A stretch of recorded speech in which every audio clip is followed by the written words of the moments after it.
Hi, I am Michael Santos with Prison Professors, and today I'm going to speak with you about developing the CEO mindset from jail or prison, or even if you're just going into the system. It's something I learned a lot about. It's something I had to learn about because I'm a guy who made some really bad decisions when I was 20 years old. I was locked inside of a high security penitentiary when I was 23, and I spent 9,500 days in prison.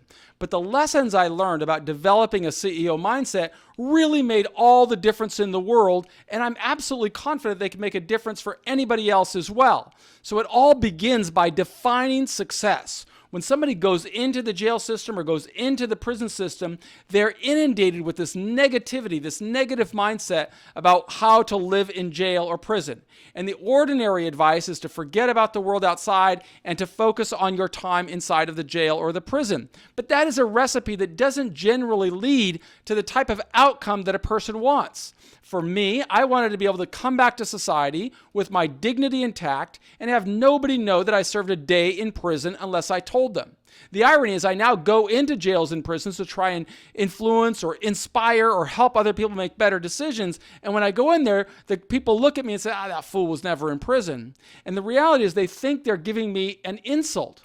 But that was the plan. The plan is to help more people who are going into the system emerge successfully. And I want to give you the patterns and the strategies that I learned from leaders. And it all starts with developing this mindset of a CEO, meaning I'm going to define the best possible outcome, and then I'm going to set the very clearly defined goals that will help me get there. If I've done that, I can advance and create this or architect this strategy of moving forward with 100% commitment, meaning I have the right attitude. I can aspire to see what I'm going to emerge as. And I always envisioned myself coming back to society, being able to put on a suit and tie, and nobody would know that I served a day in prison unless I told them. But I had to spend a lot of time telling people about this journey because I want to really disrupt the mindset of what can happen for somebody who's going inside. You see, if you create or architect a strategy with the CEO mindset, you can really change the outcome for yourself and for your family. But you've got to take incremental action steps. You've got to create your own accountability metrics. You've got to be aware of the opportunities that are around you or how to create your own opportunities. You've got to be authentic, and I'm going to talk a little bit more about that in this video. You've got to be able to celebrate every achievement, no matter how small it is, because you know it's those small achievements that open new opportunities. And so then finally, you have got to celebrate your success in there by sowing seeds of success for other people. And that's how we show our appreciation. That is the lesson that I learned from leaders like Viktor Frankl or Nelson Mandela, or people who faced significantly long periods of time in prison, but came back with their dignity intact. They were always following the same pathway that we see in CEOs of the greatest American companies or global companies. They're always pursuing excellence. And to pursue excellence, you first have to define excellence. You've got to really crystallize what is the best possible outcome. That's what Prison Professors is all about. It is showing that a pathway to success is really an objective pathway, not a subjective pathway. The CEO always knows that he is deliberate. He is creating or engineering a pathway to get the outcome that he wants.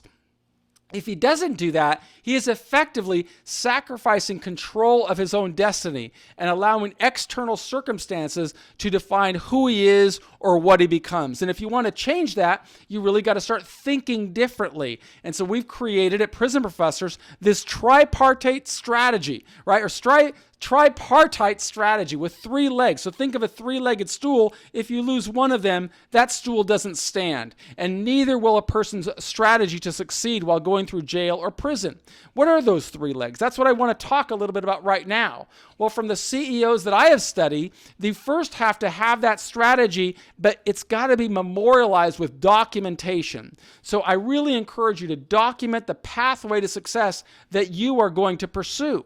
That's what worked for me, is that in the very beginning of my journey, I started to think about the market. What is the market that I am going to face in my future? Who are the people that are going to be able to influence my prospects for success? And what can I do today, given the resources around me, to build a strategy of success? To the extent that I can document, then I can say it didn't happen by accident, and it really doesn't matter where administrators put me. I can continue to execute on this strategy, always developing the tools and the resources that I am going to need to grow.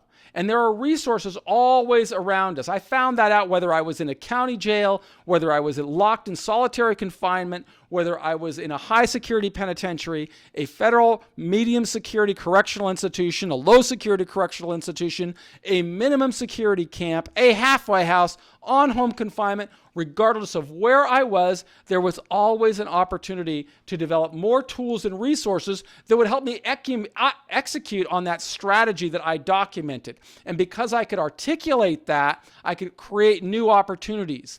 But most important, besides having a documented strategy, which is one leg of the stool, or having tools and tactics, which is another leg of the stool, I had to create my own metrics, my own accountability logs that would allow me to measure the progress I was making inside.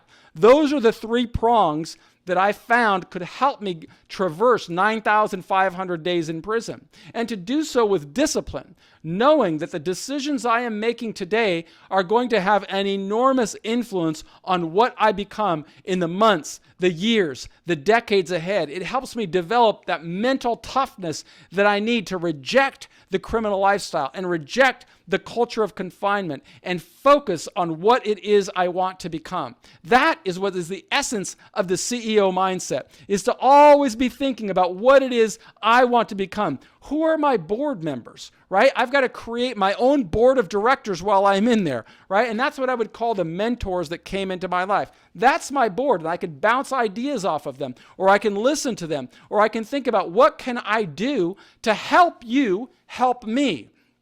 I'm not going to ask anybody to work harder for my success than I am willing to work. But if I pursue that path, I can develop my own board, and they are going to use their influence to help me along the way, influencing external shareholders, right? I am the CEO of my own life, but there are shareholders out there that have a vested interest in what's going to happen. So I have to understand those people, and I have to figure out, well, what can I do to get through to them? What can I do to influence them? What can I do to navigate my way through the stormy waters of a high security penitentiary so that I can avoid the type of catastrophic decisions that derail success for so many other people who lack the CEO mindset? Again, it's that mental toughness that we have to develop. We have to develop the resilience strategy before the crisis comes, because we know that crisis is coming.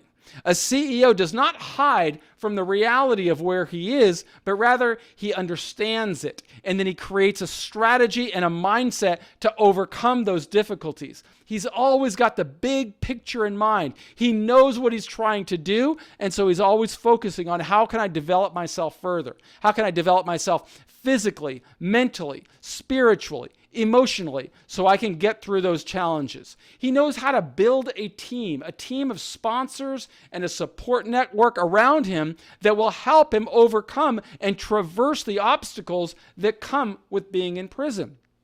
And the CEO mindset really helps an individual understand he's got to be in alignment with the community. The more he knows about the broader community, the more he can start architecting a plan that will help him steer his way through. So this is the way that I was able to beat the odds of being in prison for 9,500 days. And it's the way that anybody can. They've got to realize that there is more power in the pen than in the sword. And if an individual can learn to string words into paragraphs and paragraphs into sentences, he can start thinking better, he can develop stronger critical thinking skills, and he can make it through this journey with his dignity intact and come back to society strong, ready to prosper as an American citizen and not flounder as somebody who is allowing the prison experience to complicate the rest of his life. That's what we teach at Prison Professors, and we encourage you to subscribe to our channel so that you can get more videos